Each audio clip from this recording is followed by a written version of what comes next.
que en estos momentos, y sobre todo en el tema de Cuba, eh, me parece que es desgastarse entre izquierda y derecha cuando es una cuestión transversal de derechos humanos, donde tiene por un lado una dictadura y por otro los que la apoyan,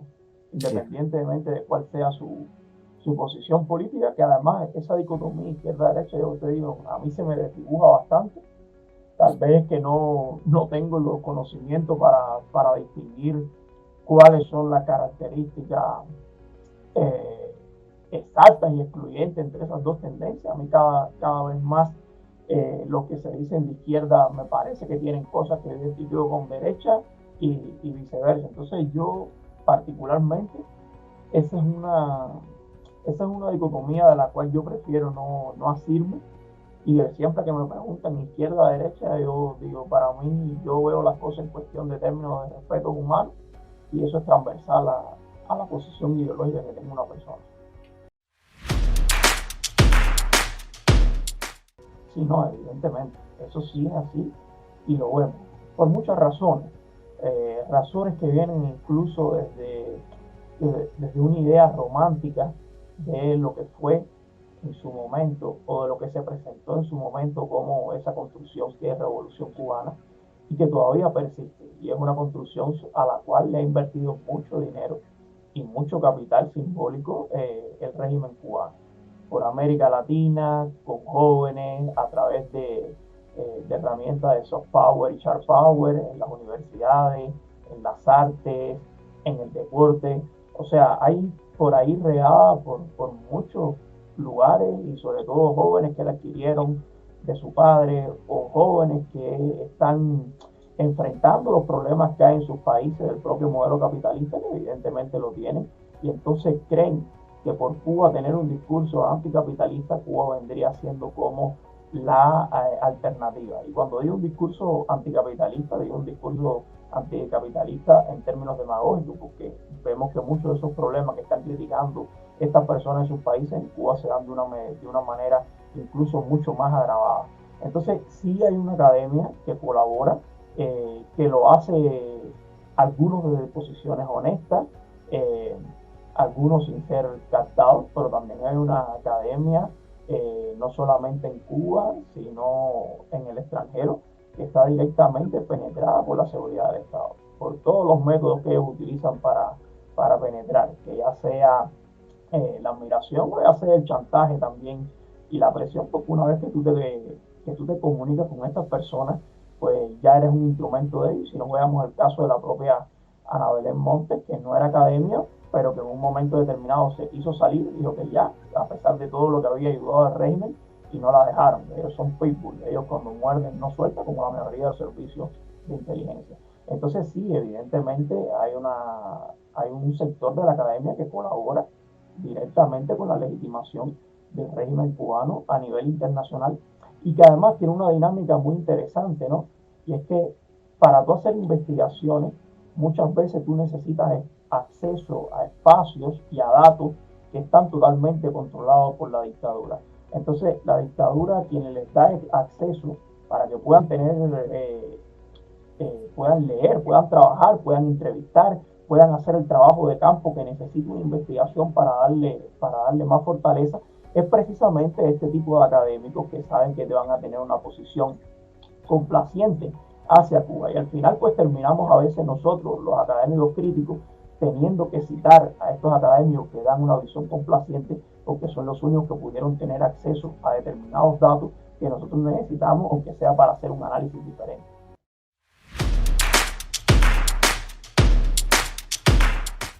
Lo que estamos viendo ahora con LASA no es nuevo. O sea, LASA es un espacio que ha sido secuestrado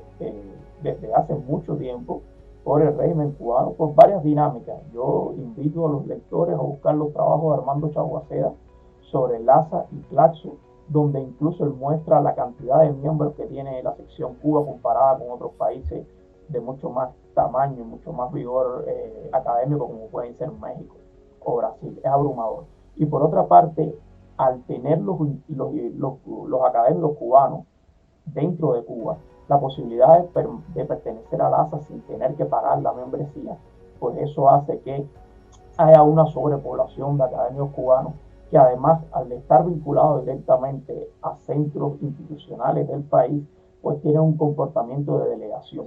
Cuando Cuba va a votar, cuando los académicos cubanos van a votar por un presidente, por un miembro del ASA, pues se vota en masa, y se vota en masa siguiendo lo que orienta dentro de esos centros la propia dirección del país y de las directivas académicas, que como todos sabemos también están subordinadas al poder político y de la seguridad del Estado. Entonces, por ahí tenemos que saber que lo que está pasando en LASA no es nuevo, que normalmente este tipo de paneles, como el que vimos de la Nico López y demás, han estado presentes en LASA y convivían junto con otros que presentaban académicos desde el exterior que se organizaban y hacían sus presentaciones, que dicho sea de paso, las delegaciones cubanas oficiales muchas veces le hacían mítines de repudio, hacían especie de boicot a estos otros paneles cuando se hacían presenciales. O sea, eso por un lado. Entonces ahora lo que está pasando con esto del panel del 11 de julio, como ya tú mencionabas, pues tiene el antecedente de que LASA no quiso condenar primero lo que había pasado del 11 de julio, y a partir de la presión de muchos académicos cubanos y también académicos del continente que se solidarizaron, hay que decirlo así, sacaron aquel comunicado bastante cobarde y bastante pusilánime, que seguro muchos recordarán, donde mencionaba en una primera línea la preocupación por los sucesos y luego dedicaba, creo, si mal no recuerdo, 2 o 3 párrafos a hablar del embargo norteamericano como la causa de esto que estaba pasando. Esto provocó una estampida de muchas de las personas en el exterior, muchas de las personas críticas que quedaban dentro del ASA. Y bueno, ahora LASA viene a ponerle la tapa al pomo con estos paneles. Por un lado, un panel escandaloso, donde está, como tú mencionabas, el coronel del MININ, Abel Enrique González Santamaría, que luego del 11J había compilado un libro de bastante mala calidad, con textos de agentes de opinión y ciberclares que habían salido en las redes tratando de criminalizar las propuestas y justificar o negar las violaciones de derechos cometidas por el Estado cubano. O sea, estamos hablando de una persona que es miembro de la institución que reprimió y mató el 11J, o sea, un represor, y va a estar sentado en el panel hablando sobre el 11J, en un panel que, al igual que sucede con el otro panel, donde hay otros profesores cubanos, no está presente ninguna víctima, no está presente un manifestante del 11J, no está presente una madre de uno de los condenados, ni siquiera está presente una de las personas que estaba acompañando el proceso, como pueden ser, por ejemplo, las personas de Justicia 11J, de Cubalex, donde también hay académicos, hay personas con grado de máster, con grado de doctor, que pudieran estar en LASA si el problema fuera que tendrían que ser académicos, que a mí no me parece correcto eso. En LASA también deberían haberle dado espacio a las víctimas para que hablaran, ya que se lo están dando